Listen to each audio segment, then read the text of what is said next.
कांग्रेस की राष्ट्रीय महासचिव कुमारी शैलजा ने कहा कि राहुल गांधी की भारत जोड़ो यात्रा हरियाणा में लोगों के दिलों पर अमिट छाप छोड़कर गई है।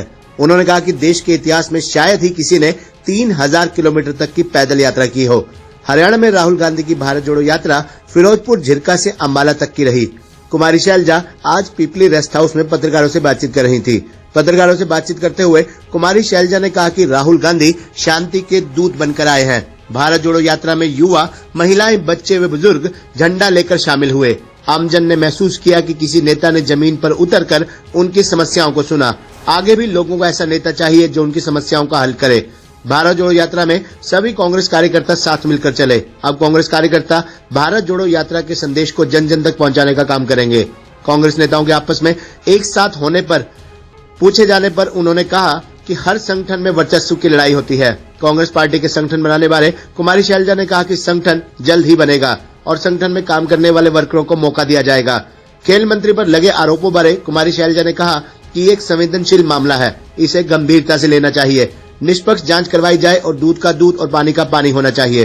कुमारी शैलजा ने कहा कि हरियाणा में क्राइम का ग्राफ लगातार बढ़ता जा रहा है, कानून व्यवस्था को गंभीरता से लेना चाहिए। उन्होंने कहा कि परिवार पहचान पत्र को लेकर आमजन ज्यादा परेशान है। सरकार को ऐसी योजनाएं नहीं लानी चाहिए जिससे कि आमजन को परेशानी उठानी पड़े।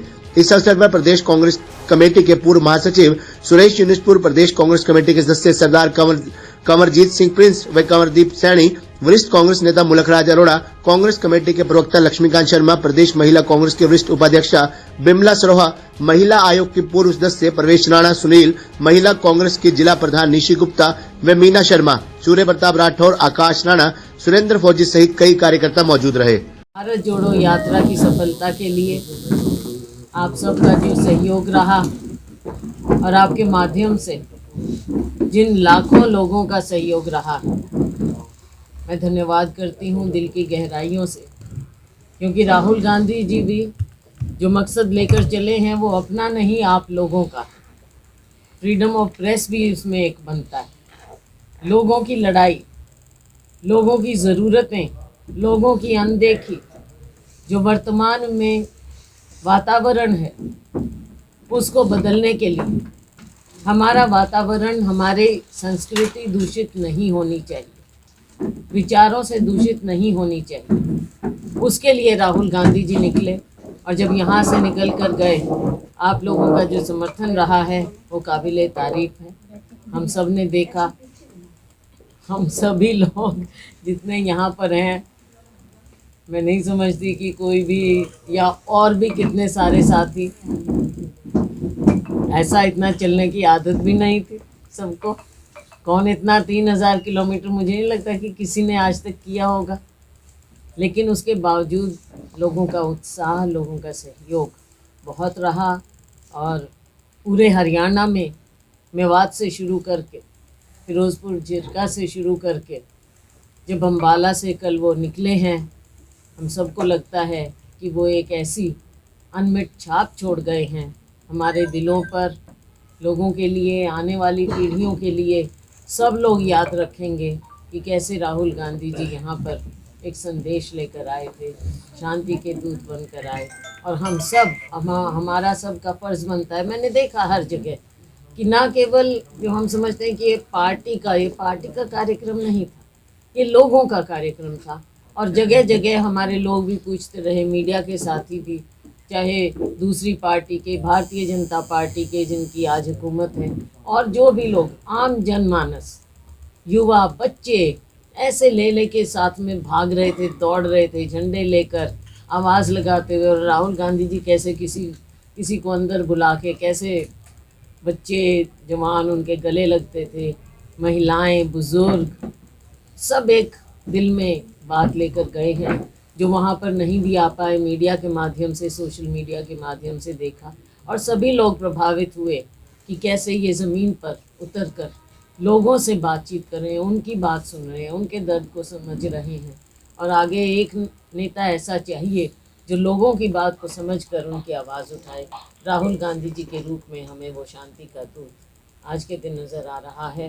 मैं आप सबका बहुत बहुत धन्यवाद। हरियाणा में सर क्या असर हुआ उनकी रैली का, क्या लगता है मोटिवेशन? मुझे बार बार हमारे मीडिया के साथी पूछते हैं और आपका सवाल थोड़े राजनीतिक रूप से होता है कि आपको क्या फ़ायदा मिलेगा, कांग्रेस को क्या होगा, कांग्रेस इसका कैसे फ़ायदा उठाएगी। तो देखो हमारे वो कांग्रेस के नेता हैं, इस बात पर हमें गर्व है। लेकिन मुझे लगता है कि वो कांग्रेस के नेता से भी ऊपर एक जो आम आदमी के, एक नागरिक के, देशवासी के, भारतवासी के नेता हैं वो, और उनका अब स्टैचर इतना ज़्यादा है। कांग्रेस पार्टी तो देखो है ही उनके पीछे, और अब हमारा फ़र्ज़ है कि हम उनके संदेश को जन जन तक, घर घर तक पहुंचाएं। और जब वातावरण बदलता है तो इसमें कोई दो राय नहीं है, कांग्रेस पार्टी अपने नेता के संदेश को ले जाते हुए अपने आप को भी मजबूत करेगी। मैडम, कांग्रेस की यात्रा पंजाब में पहुंची है और खालिस्तानी समर्थक भी और दूसरे समर्थक कहते हैं कि राहुल गांधी यहाँ यात्रा में ना आए क्योंकि उनको खतरा है। इसके लिए क्या कहेंगे? देखो इस तरह के बीच में वॉइसेस आती हैं, और खालिस्तानी समर्थक क्या होते हैं, सब लोग पंजाब के वासी हैं और पंजाब हमारा सूबा, वहाँ पर हमें बहुत, हमारा एक जैसे समझ लीजिए कि देश का सरताज, कश्मीर, पंजाब, हमारा हरियाणा, हिमाचल, सब तो हर तरह के लोग होते हैं हर जगह। और यही राहुल गांधी जी कहते हैं कि सबकी वॉइस होनी चाहिए, सबकी आवाज़ हम सुनेंगे और हम सबकी आवाज़ सुनकर उनकी बात को समझेंगे। मैडम, राहुल गांधी भाजपा और आरएसएस पर हमला कर रहे हैं मैडम, बार बार उनको कौरव कह रहे हैं, क्या कहेंगे? भारत जोड़ो यात्रा चल रही है, कांग्रेस जोड़ो यात्रा कब चलेगी? ये भी अक्सर बात शुरू से ही सुनने में आती है। देखो आपने देखा होगा थ्रू आउट जो यात्रा रही, सब लोग, सभी कांग्रेसी इसमें मिलकर चले हैं, और राहुल गांधी जी हमारे नेता हैं। बाकी आप खुद बता दीजिए, हर संस्था में वर्चस्व की लड़ाई तो देखो चलती है। खट्टर साहब ने कहा है कि राहुल गांधी की फिलॉसफी उनकी समझ से बाहर है। जी जी, खट्टर साहब ने कहा है कि जो तो वो कैसे समझेंगे, क्योंकि हमारी जोड़ने की है फिलॉसफी, उनकी तोड़ने की है, तो वो नहीं समझ सकते।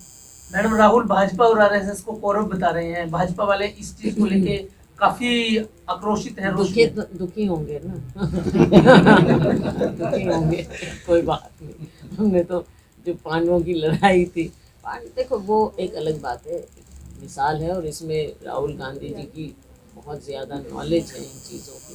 लेकिन हम तो भाई सिंपल आदमी, हम यही समझते हैं कि हमने उसके साथ खड़ा होना है जिसके साथ कोई ना हो। अब उन्होंने भी जब पूछा था कौरवों पांडवों से कि भी कौन किसके साथ, उन्होंने सेना मांगी थी, उन्होंने कृष्ण जी मांगे। मैडम जी, जब जो राहुल कृष्ण जी उनके साथ खड़े मिले, जिनका कोई और नहीं।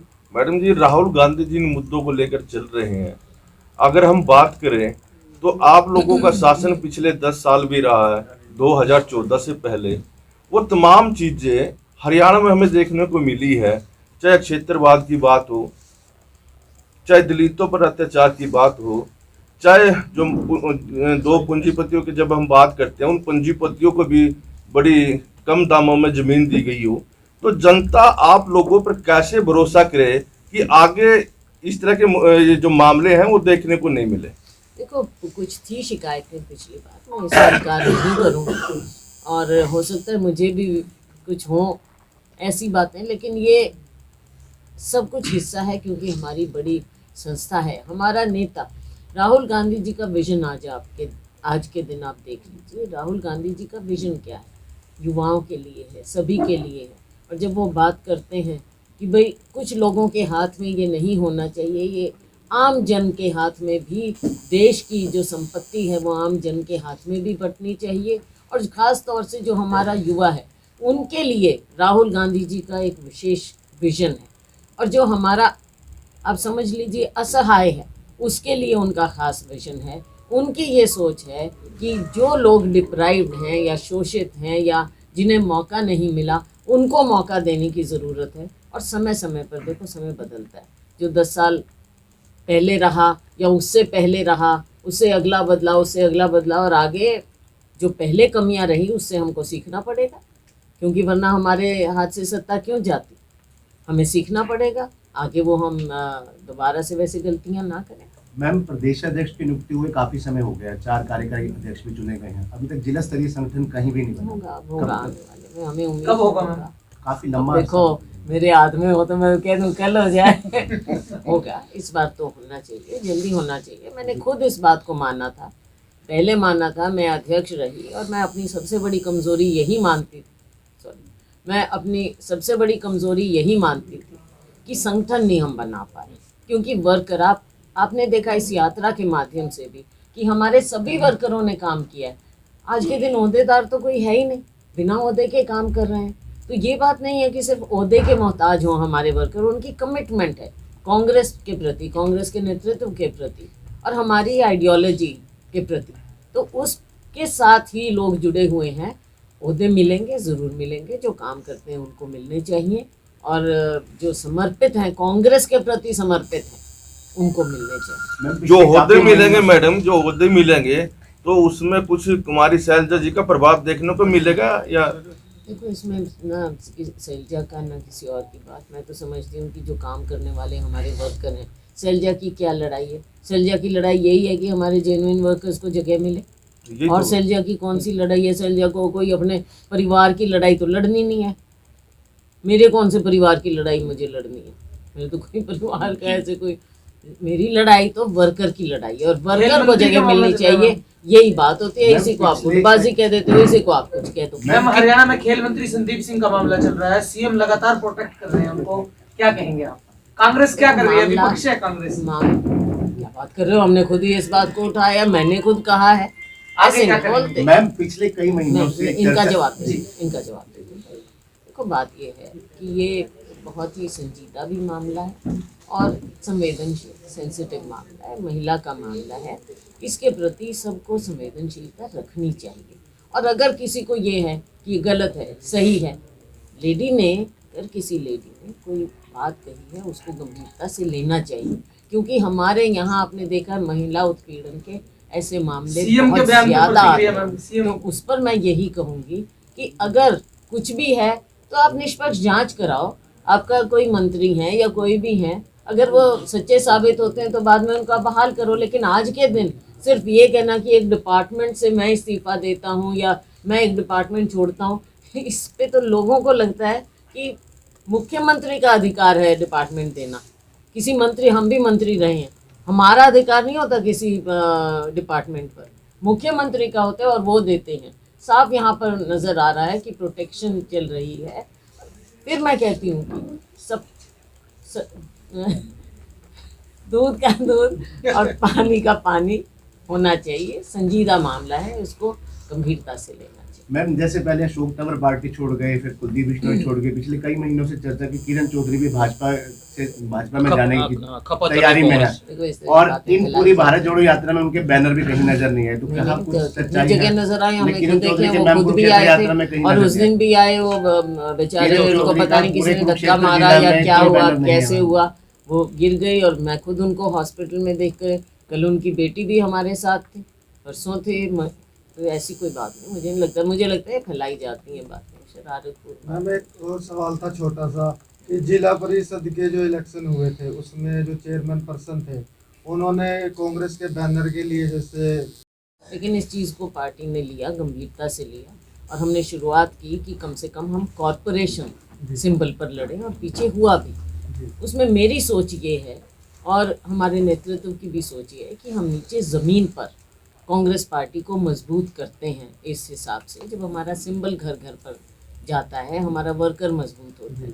ये एक अलग बात है कि उसके बाद आप देखते हैं जैसे सरकार होती है, दबाव होता है और एंटी डिफेक्शन है नहीं, वो अलग बात नहीं। लेकिन लोगों की इच्छा थी कि कम से कम हम ज़िला परिषद सिंबल पर लड़ते, पर फैसला नहीं हुआ। पार्टी का फैसला था कि हम सिंबल पर नहीं लड़ेंगे। तो अब बात वहाँ है, आगे क्या फैसला होगा वो आगे तक। मैडम, कुरुक्षेत्र में अपराध बढ़ रहा है, लगातार एक दिन में कई घटनाएं हुई। एक युवक के हाथ काट के ले गए, एक डॉक्टर की हत्या कर दी, उसके अलावा कई आपराधिक घटनाएं कर रही, कानून व्यवस्था बिगड़ रही है, क्या कहेंगे? मेरे भाई, कुरुक्षेत्र की मिसाल है, दुखद मिसाल है, लेकिन ये चीज़ पूरे हरियाणा में हो रही है। और जिस प्रकार से क्राइम बढ़ रहा है, इसकी जिम्मेवारी सरकार की है, सरकार को लेना चाहिए। कानून व्यवस्था ये सब इतनी गंभीरता से लेना चाहिए। हम जहाँ भी जाते हैं, हर शहर में, देहात में क्राइम बढ़ता चला जा रहा है। हमारे युवा को दिशा नहीं मिल रही है, और जो हमारी एजेंसीज़ हैं, फोर्स है, उनको भी सही ढंग से इस्तेमाल नहीं किया जा रहा है। हर चीज़ में राजनीतिकरण हो रहा है, दोषियों को प्रोटेक्ट किया जाता है, और अगर ऊंचे लोग जो सत्ता के नज़दीक होते हैं उनको प्रोटेक्ट किया जाएगा तो आम लोगों में आप क्या वातावरण फैलाएंगे। लोगों को यही लगेगा कि कहीं ना कहीं पहुंच हो जाएगी तो आप बच जाओगे, कुछ भी आप अपराध कर सकते हो। ऐसा वातावरण हरियाणा में क्यों है, इसका जवाब सरकार को देना पड़ेगा, हरियाणा की जनता को। मैडम, भारत जोड़ो यात्रा को हर रोज राज्य के हमारे प्रतिनिधि थे, उनसे मिले, बेरोजगार युवाओं से मिले, उनसे पूछा, इंडस्ट्री वालों से पूछा, किसानों से पूछा, तो तरह तरह के लोगों से राहुल गांधी जी मिलते चले गए हैं। सबने अपनी अपनी बात रखी है, किसानों ने अपनी बात रखी। तो ये इंटरैक्शन से देखो आगे आने वाले समय में जो पॉलिसीज़ होती हैं वो लोगों से जुड़ी हुई, उनके दर्द से जुड़ी हुई होनी चाहिए, ना कि ऊपर से नीचे। अब मैं आपको मिसाल देना चाहूँगी, जो ये परिवार पहचान पत्र, किसी के दिमाग का कोई ब्रिलियंट आइडिया कहीं आया है और ये लागू करना चाह रहे हैं, लेकिन आज के दिन अगर ये जो पहचान पत्र, परिवार पहचान पत्र से लोग पीड़ित ज़्यादा हो रहे हैं, दुखी ज़्यादा हो रहे हैं, तो ये कौन सा ब्रिलियंट आइडिया। काम तो ये होना चाहिए ना जिससे सहूलियत करे, कामकाज में ज़्यादा एक स्ट्रीमलाइंड अप्रोच हो, लेकिन वो तो हो नहीं रहा। तो ये चीज़ें सीखने के, सबको सीखना चाहिए और अच्छा होगा कि सरकार सीखे कि ऐसा क्यों हो रहा है, ये गलत कार्य क्यों हो रहे हैं। हमारी इंटरैक्शन, राहुल गांधी जी की इंटरैक्शन यही है कि लोगों की बात सुनो। सरकार, अगर मोदी जी भी ऊपर बैठे हैं, अगर केवल अपने मन की बात नहीं करके लोगों के मन की बात सुने तो ये देश बेहतर ढंग से गवर्न हो सकता है। खबरनामा हरियाणा के लिए डॉक्टर राजेश वधवा की रिपोर्ट।